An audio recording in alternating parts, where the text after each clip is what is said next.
أشهد أن لا إله إلا الله أشهد أن لا إله إلا الله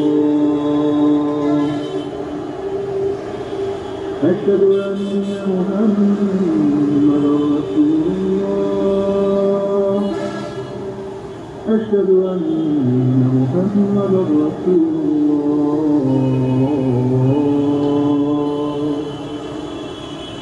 حي على الصلاة حي على الصلاة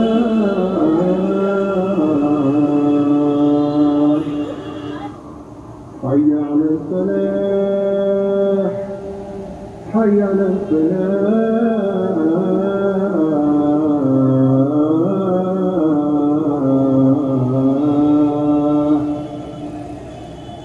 الله أكبر الله أكبر لا إله إلا الله.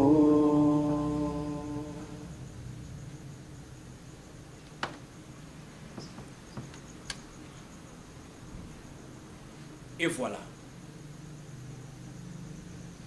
Tout de suite et avant tout propos,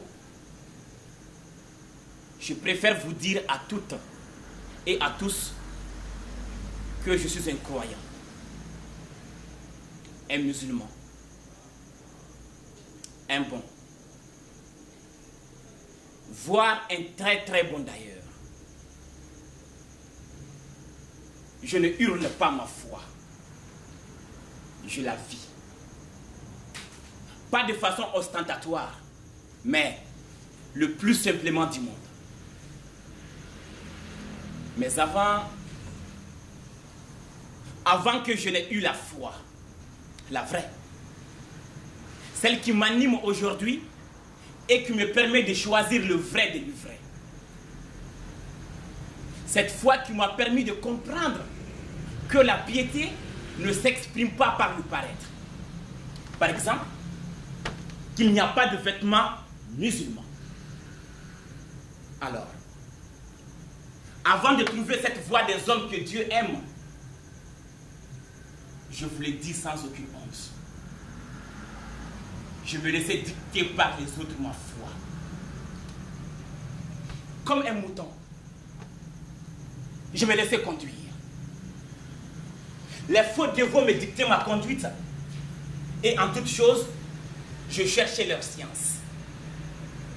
À croire que je n'existais que par eux.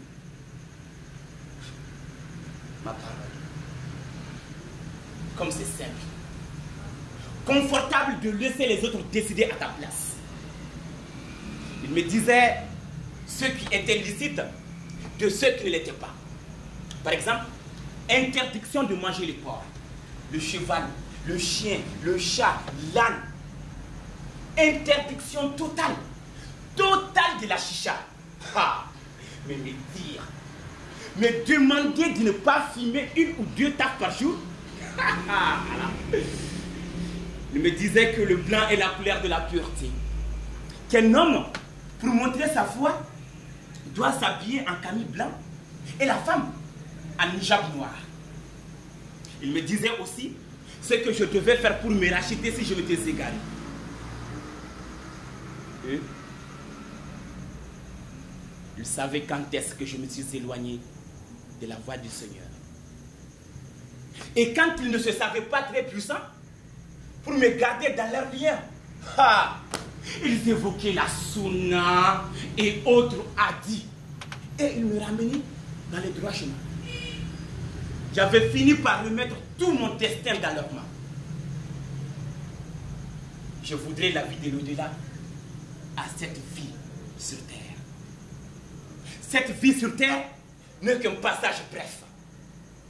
Il faut donc tout faire pour mériter la vie éternelle dans le grand jardin d'Allah.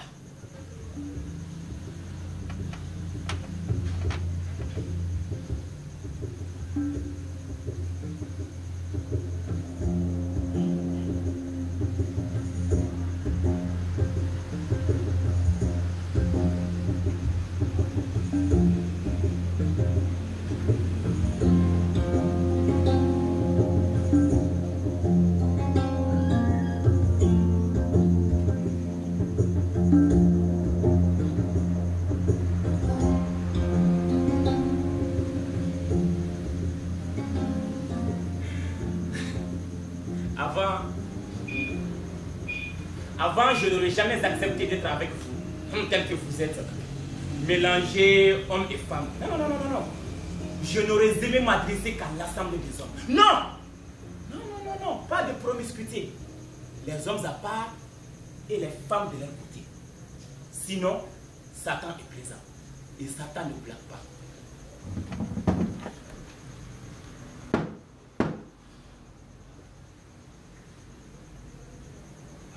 أعوذ بالله من الشيطان الرجيم بسم الله الرحمن الرحيم الحمد لله رب العالمين اللهم صل على محمد وعلى آل محمد وسلم جماعة سلامي السلام عليكم جماعة سلامي أفورا تشوتشي Muso minte ifuru muso ye. Imango fle foshi ne fla. Muso o muso. Ni badon. Ki bega bo ikaso. Ikangi ne datubu. Ki fari sutura. Note. Note sheitane bido aufi. Sheitane mdum fle ni. Ate tulonge do. Ata donde. Salam alaikum.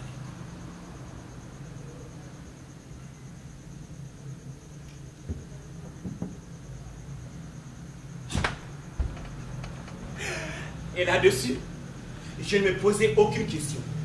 Je répétais derrière eux la même interdiction. Non, non, non, non. Ne me demandez pas pourquoi. Avec eux, il faut renoncer à poser des questions. C'est comme ça et depuis. Et c'est ce que dit la religion.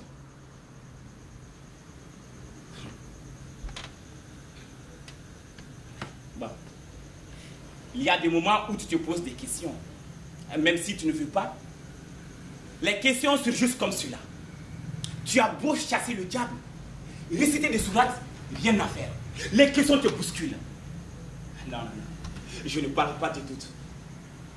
Mais comment dire... Disons des moments de faiblesse.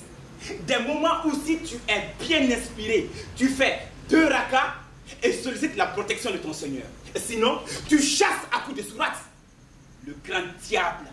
La tentation. Oui. J'avais embrassé le djihad. J'avais suivi mes guides. Ils nous promettaient la récompense dans un monde meilleur. Et qui ne voulait pas de ce paradis? Hein? Qui ne voulait pas de ce paradis? J'étais prêt à tout. Je ne perdais rien. Surtout que le guide m'avait dit que si je mourais dans ce combat, que j'irai directement au paradis. Et que j'aurai de vierges. Et que par mon acte, je sauverai mes géniteurs des affres de l'enfer.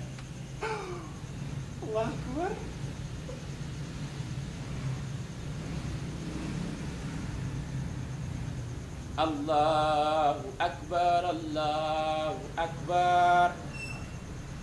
La ilaha illallah.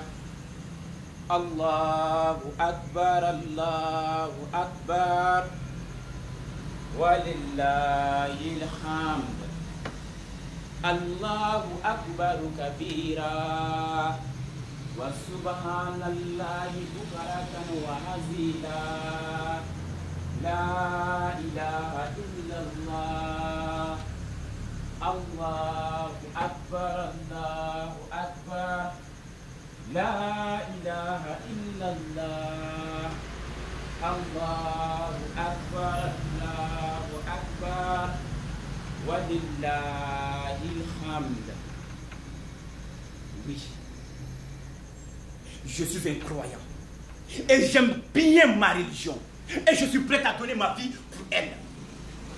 Je ne me suis jamais posé la question de savoir si la conduite du guide de nos chefs éclairés était exempte des reproches. Non, non, non, non, non, jamais. En aucun cas, en aucun moment, je n'ai été effleuré par le doute.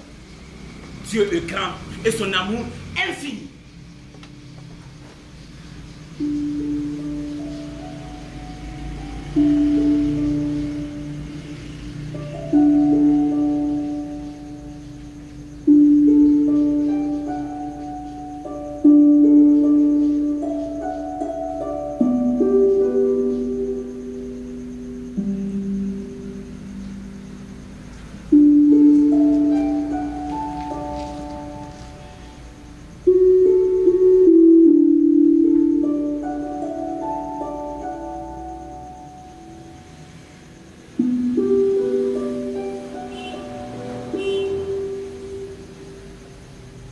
Je voudrais vous raconter ma quête,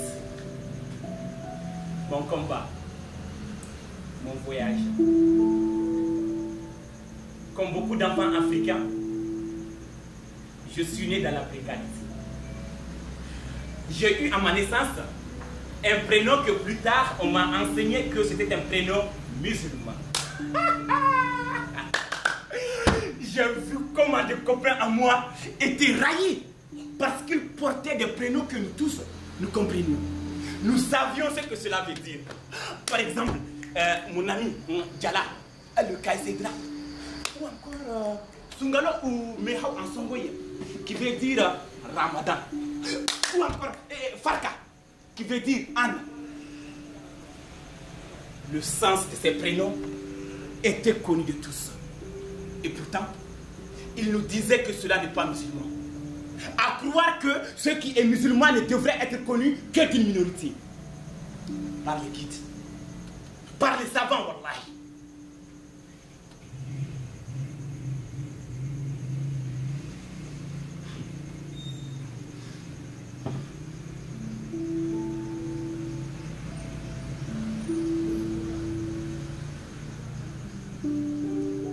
Mon grand-père me disait que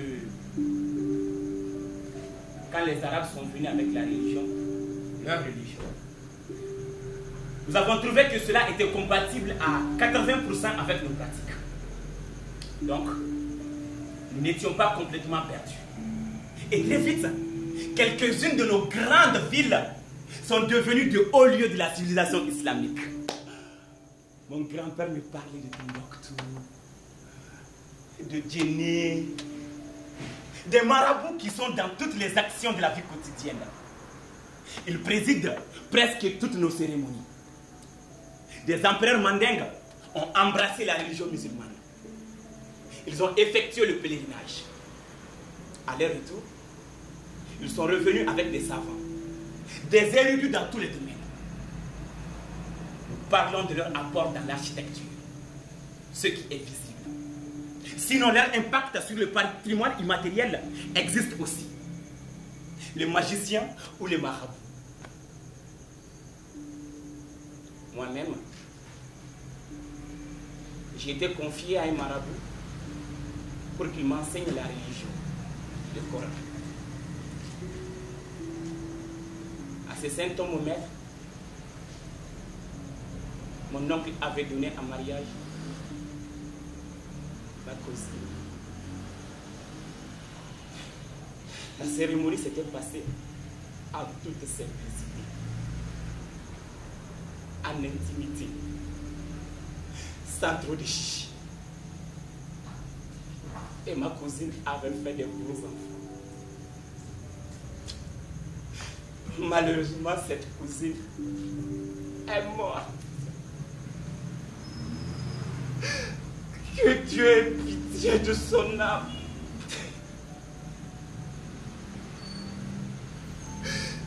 Mon oncle lui a encore donné mon autre cousine plus jeune pour s'occuper de mes nièces et neveux. Le Saint-Homme a eu à lui seul 2 de mes cousines. Il avait aussi d'autres épouses qui étaient toutes, comme les disons ici, données à Dieu. Ayadi Alama. Oui, nous avons adopté la religion musulmane. Cette religion a été influencée par la culture arabe. En l'apprenant, nous y avons ajouté de nos valeurs. L'islam, comme dit mon grand-père, est comme un fleuve. Il prend un peu de couleur des terres qu'il traverse. L'islam au Sahel s'est enrichi.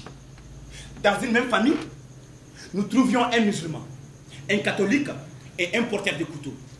Et vivent tous en harmonie. La religion n'a jamais été un problème. Et voilà que petit à petit, des étrangers sont venus et ont commencé à distiller leur venin.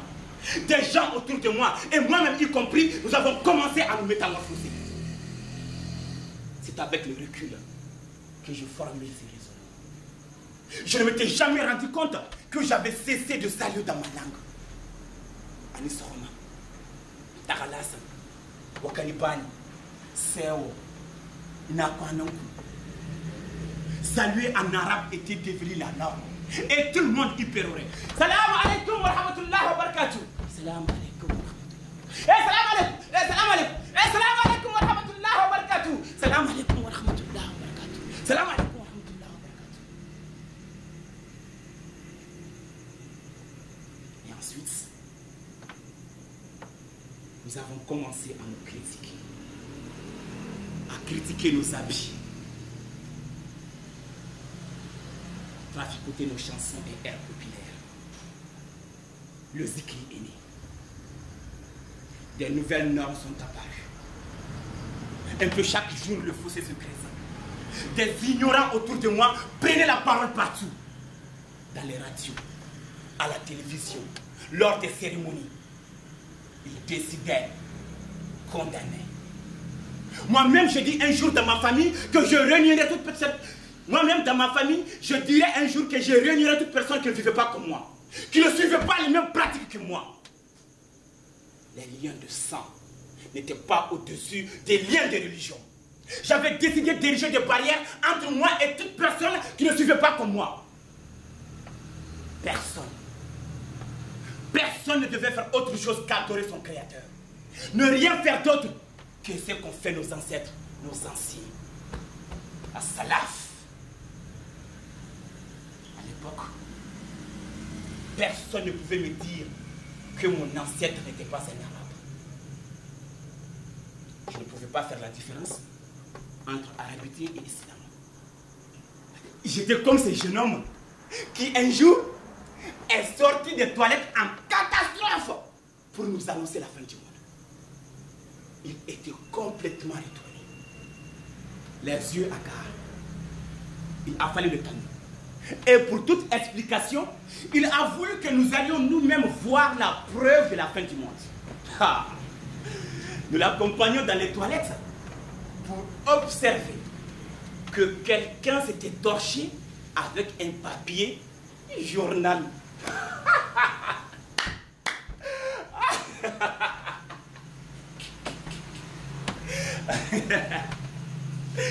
Ah, vous me direz tout ça pour ça. Le drame pour notre ami, c'était que le journal était écrit en arabe, dans la langue sacrée.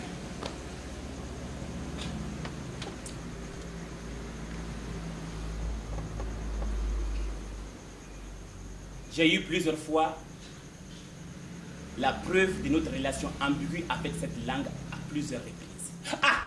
Tiens. À ce temps-là, j'avais tout abandonné. J'étais dans le comité de gestion de la mosquée.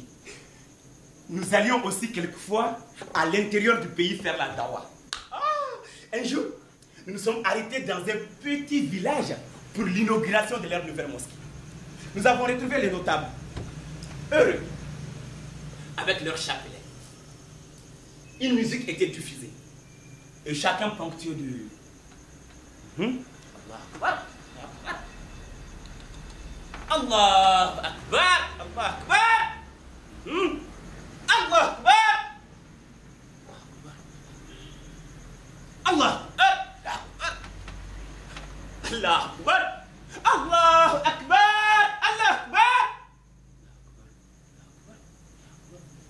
Allah Akbar, Allah Akbar. Un ami qui lit et écrit l'arabe a bouffé des livres. Ah, je lui ai balancé une borade dans les côtes. Mais comment pouvait-il se détendre dans une atmosphère de grandes preuves de piété? Lui, il est retourné dans les véhicules, pliés en 4 par un fourrier. Nous sommes restés concentrés avec les notables. Quelques instants après, je les rejoins. Je voudrais savoir ce qui s'est passé. Et là, il m'expliqua que la musique qui était diffusée, une chanson de la grande vedette égyptienne Kulthum, celle que justement les Égyptiens avaient surnommée la 4e pyramide. La chanson était Al-Atlaq, une chanson sur l'émancipation de la femme. Cette chanson, dans son contexte particulier, était la cause de sa soudaine hilarité. Il m'expliqua qu'en substance, la diva disait: donne-moi ma liberté et lâche-moi les mains. J'ai tout donné et il ne me reste plus rien. Ah, par ton emprise, mon poignet saigne. Pourquoi ne pas l'épargner et rester comme je suis? Il ne me reste plus qu'à garder en souvenir que les promesses que tu n'as pas respectées. Sinon, le monde ne serait pour moi qu'une prison. Simplement, les pauvres ne pouvaient pas savoir que la langue arabe pouvait être un véhicule pour la poésie. Cette langue n'est-elle pas celle que nous allons tous parler au paradis? Donc impossible qu'elle serve à exprimer des sentiments bassement humains.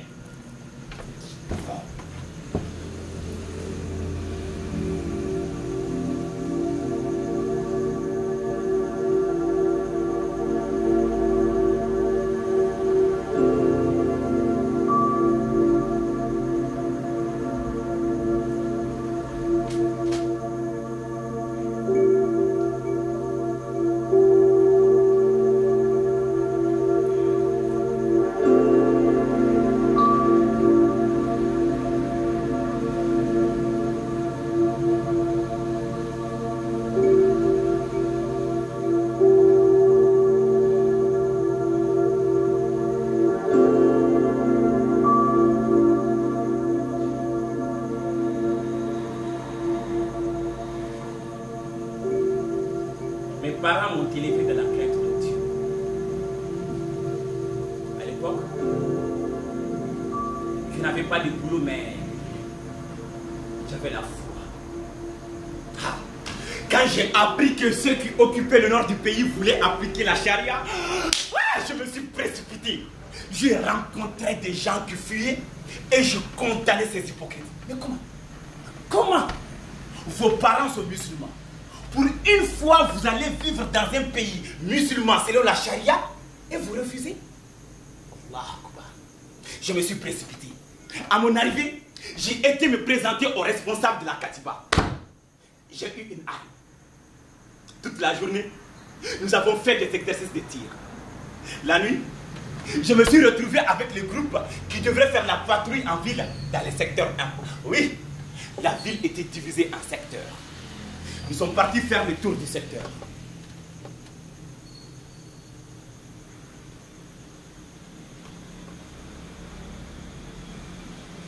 Vers minuit, Suleiman, un jeune avec qui j'avais lié amitié, proposa que nous nous amusions un peu. Nous étions devant la maison des notaires. Suleiman proposa de l'épouser. Il tapa à la porte. Le chef de famille ouvrit la porte. Suleiman lui donna un coup de crosse. L'homme tomba en criant. Une femme sortit. Suleiman lui ordonna de faire sortir sa fille. Elle hésita. Suleiman lui asséna une belle gifle. Sa fille sortit. Suleiman et les autres se saisirent d'elle, l'entraînèrent dehors. La fille se débattait. J'étais là, interdit, me demandant qu'est-ce que c'est que cette histoire. J'ai ramassé 2 Kalachnikov qui étaient tombés et suis sorti. Derrière le mur, il violait la fille.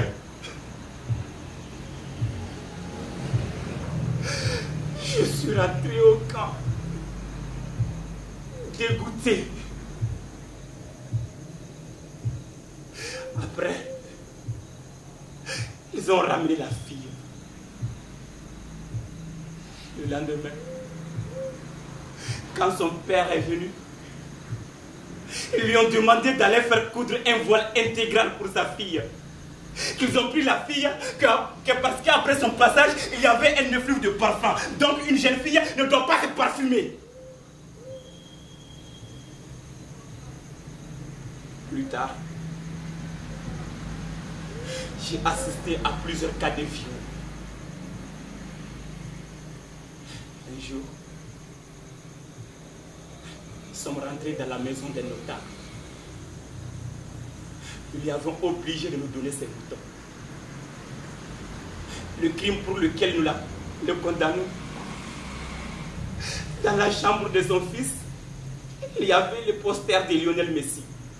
Oui, nous n'aimions pas les posters. C'était des raisons valables pour condamner les jeunes garçons. Et pour les filles, nous disons qu'elles portaient des rangées de perles. Paya. Autre crime que nous condamnons. Les sonneries de téléphone. Autre musique en dehors de l'appel à la prière était condamnée. Les hommes et les femmes qui portaient des tissus avec des effigies ou textes étaient condamnés. Nous avons condamné des gens à recevoir publiquement des coups de fouet sous prétexte qu'ils vivaient dans l'adultère. Dans le cas, j'ai assisté à comment était organisé le trafic de la drogue. Comment la drogue était envoyée et disséminée. Au nom de ma religion. Au nom de ma religion. Des gens sans foi ni loi sévissaient. Dans le camp, je pouvais compter sur les doigts de la main ceux qui priaient. Nous avons souvent braqué le bus. J'ai assisté aux scènes de vagabondage auxquelles se livraient les pseudo-combattants de la foi.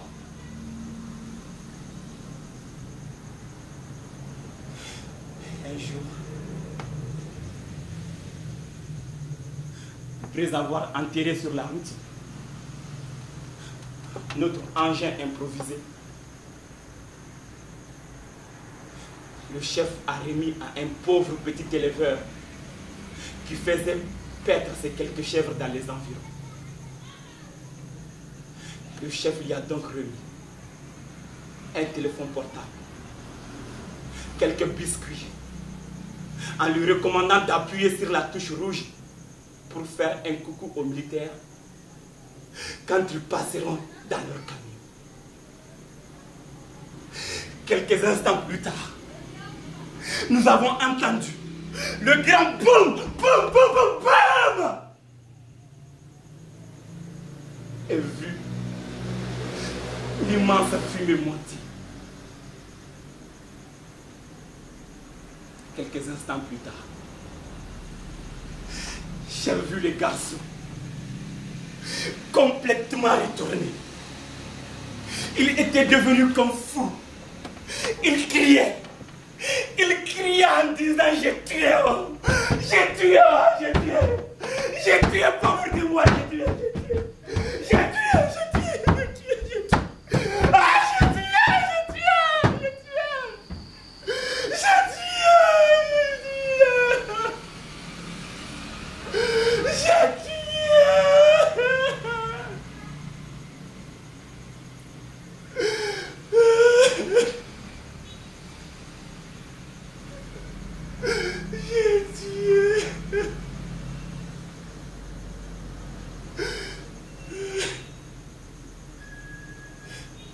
Le chef lui a remis 2 belles gifles pour les gars.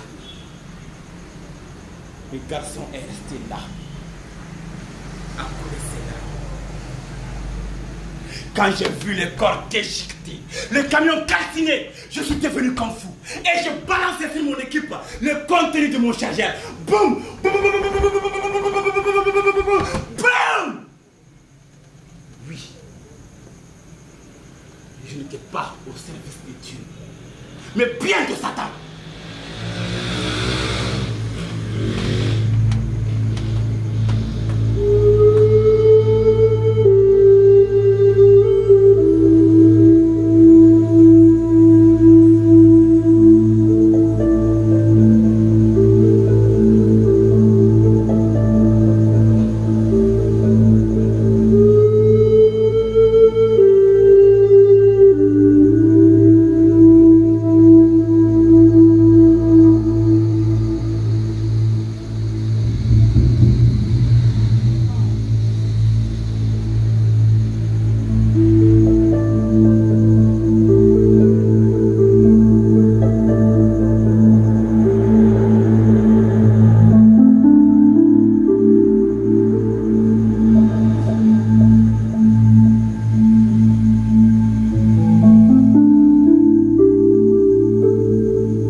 J'ai vu de mes propres yeux des combattants de la foi incendier des greniers, brûler des cases. J'ai vu, observer des hommes saboter les ponts, casser des barrages de retenue d'eau. J'ai vu. J'ai été témoin de l'enlèvement et de la mise en mort de vieilles personnes.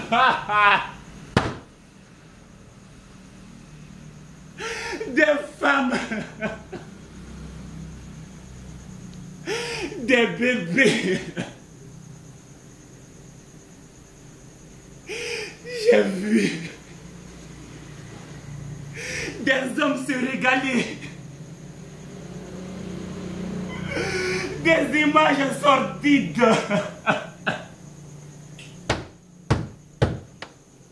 qu'ils avaient prises au cœur de l'action.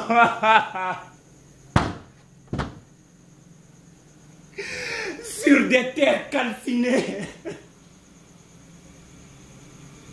où de restes de vie se consumaient.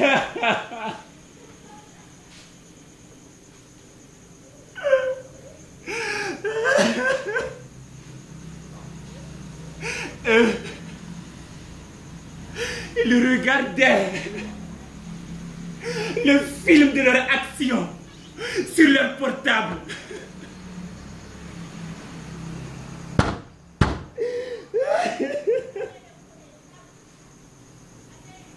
Des mémoires d'hommes, jamais autant d'horreur n'a été commise sur cette terre.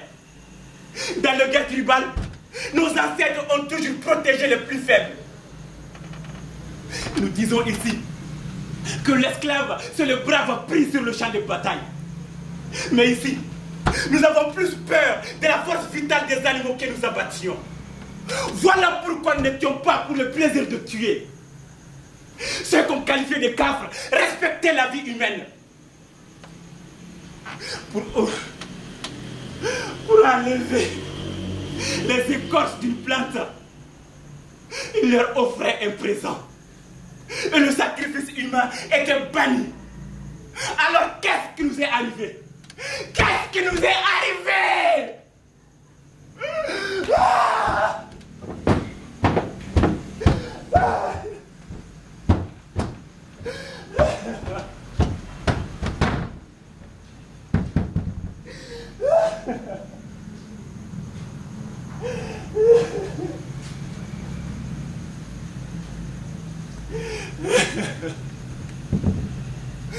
Vous voulez savoir la vérité? La vérité vraie, grande et ouverte comme la bouche d'un âne qui braie. Eh bien, le Boeing qui a atterri dans le Sahara ne contenait pas que de la cocaïne. Il était bourré de tonnes de haine. Cette haine s'est répandue au nord et le vent l'emporte sur le reste du pays. Et comme il n'existe pas de vent favorable pour celui qui ne sait pas où il va, il préfère alors écouter les charlatans et autres renégats. Et voilà!